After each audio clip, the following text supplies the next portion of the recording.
Tapping on the table. Remember the show Homeland, the big TV show that was a hit, still is? Do you remember this segment where the vice president of the United States, it's found out, has a pacemaker in his heart, and the terrorist, the Muslim terrorist, goes to the medical device company that put it in and gets the code and then controls the code on his pacemaker and gives him a heart attack and kills him? I thought that was brilliant. So what does that have to do with anything? I don't know. If they can control a pacemaker from afar, why they could turn the electric off when they want. After all, we're living in Eastern Europe now, aren't we? I mean, we're like living in Eastern Europe where they turn power off and on when they want. All right, whatever. It's not going to make it to the news. No one will cover this. I don't exist. The show is booming, but you never see my name anywhere, right? How is that possible? Ask about that conspiracy. I'm not complaining either. It's the way it is. Sotomayor's demeaning views on race. This is an interesting article by Mike Gonzalez. He has the proper last name to write about it, the same way I can condemn certain individuals, let's say.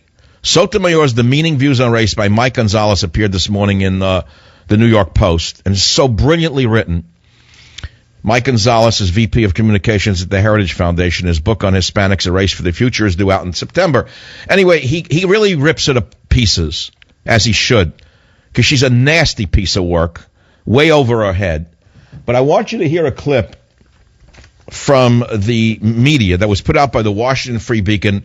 Eric, try to find clip 2. The media loves Sonia Sotomayor's background. Listen to clip 2. There was a passionate dissent, obviously from Sonia Sotomayor. But one justice was so passionate in opposition, passionate about discrimination. Sotomayor issued an impassioned dissent. The ruling produced an impassioned 58-page dissent. But in a passionate dissent. It was an impassioned and lengthy summary. Stirred up a passionate dissent from one of the justices. Sonia Sotomayor wrote a very impassioned 58-page dissent to that ruling. It's a very passionate dissent, as you note, from Justice Sotomayor. What you heard from Sotomayor in that impassioned, long, as you point out, dissent. That, despite one justice's impassioned dissent, A very impassioned minority opinion written by Justice Sotomayor. If I made this up, you would think that I made this up. If you don't understand that there's a conspiracy in the media, then you're a dumb moron. Did you listen to those talking schmucks just now? Every one of those stooges got their talking points from somebody in the government, and they all used the same exact phrase, impassioned dissent. Impassioned dissent. Impassioned dissent.